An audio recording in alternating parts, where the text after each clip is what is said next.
ஆனால் கூச்சம் கொண்டு எழுதா ஓருவமை நீ. சிங்கிள் பாய்ஸ் எல்லாத்துக்குமே வந்து பார்த்தீங்கன்னா ஒரு ஹார்ட் பிரேக்கிங் மூமெண்ட் தான் வந்து நடந்திருக்குன்னு சொல்லுவேன். என்ன அப்படின்னு பார்த்தீங்கன்னா நம்மளோட ரம்யா பாண்டியன் அவர்களுக்கு வந்து பார்த்தீங்கன்னா திருமணம் ஆகிருச்சு அப்படின்னு சொல்லி ட்விட்டரில் நிறைய போஸ்ட் வந்து திடீர்னு வந்துட்டு இருந்தது.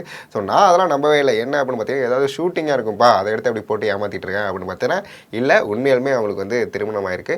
ஸோ ரம்யா பாண்டியன் அவர்கள் நம்ம எல்லாத்துக்கும் எப்போ தெரிய ஆரம்பிச்சாங்க அப்படின்னு பார்த்தீங்கன்னா ரம்யா பாண்டியன் வந்து குக் வித் கோமாளி அப்படிங்கிற இந்த ஒரு எபிசோட் மூலியமாக வந்து பார்த்தீங்கன்னா நம்ம எல்லாத்துக்குமே வந்து ஃபர்ஸ்ட் ஆஃப் ஆல் தெரிய ஆரம்பிச்சாங்க. அதில் வந்து பார்த்தீங்கன்னா குறிப்பிட்டு சொல்லணும்னா புகழ் அண்ட் ரம்யா பாண்டியன் அவங்களோட காம்போ வந்து பார்த்திங்கன்னா எல்லா மக்களுக்குமே வந்து ரொம்ப பிடிக்கும் அளவுக்கு ரசிக்கும் அளவுக்கு வந்து பார்த்திங்கன்னா அவங்களோட 2 பேர் காம்போ வந்து அந்த சீசனில் ரொம்ப அழகாக அமைஞ்சிருச்சு சொல்லுவேன்.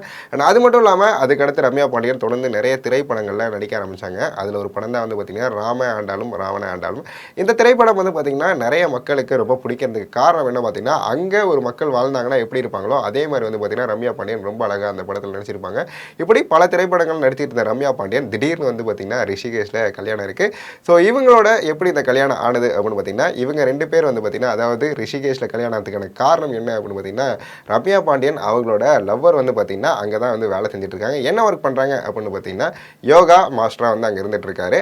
இவரோட பேர் வந்து பார்த்தீங்கன்னா level Dhawan. So level Dhawan அப்படிங்கிற இவர் வந்து பார்த்தீங்கன்னா ரிஷிகேஷில் ஒரு யோகா மாஸ்டராக வந்து பணிபுரிந்துட்டு இருக்கும் பொழுது நம்மளோட ரம்யா பாண்டியன் வந்து அங்கே போயிருந்திருக்கும் பொழுது இவங்க 2 பேருக்குள்ள வந்து பார்த்தீங்கன்னா காதல் மலர்ந்துருக்கு. இதனால தான் வந்து பார்த்தீங்கன்னா அப்படியே அங்கேயே ஒரு லவ் பேக்கேஜ் ஆகி இங்கேயே வந்து கல்யாணம் பண்ணலாம் அப்படிங்கிற மாதிரி ஐடியாவில் வந்திருக்காங்க. ஸோ இந்த கல்யாணத்துக்கு யாரெல்லாம் வந்திருக்கா அப்படின்னு பார்த்தீங்கன்னா ரொம்ப க்ளோஸ் ரிலேட்டிவ்ஸ் தான் வந்து வந்திருக்காங்கன்னு சொல்லுவேன். குறிப்பிட்டு சொல்லணும்னா நம்மளோட அசோக் செல்வன், கீர்த்தி பாண்டியன் இவங்கெல்லாம் தான் வந்து பார்த்தீங்கன்னா இந்த ஃபங்க்ஷனில் கலந்துருக்காங்க. ஸோ என்ன இருந்தாலும் சரி நமக்குலாம் கொஞ்சம் ஹார்ட் பிரேக்கிங் மூமெண்ட் இருக்கதானே செய்யும். ரம்யா பாண்டியன் திடீர்னு கல்யாணம் ஆயிடுச்சுனாலும் ஸோ எதாலும் பரவாயில்ல. லவல் தவான் அண்ட் ரம்யா பாண்டியன் அவங்க 2 பேரோட லவ் தொடர்ந்து நல்லா இருக்கணும் அப்படிங்கிறது நம்ம ஜெம் சினிமாஸ் மூலயமா அவங்களுக்கு ஒரு வாழ்த்துக்கள் தெரிவிச்சிடலாம்.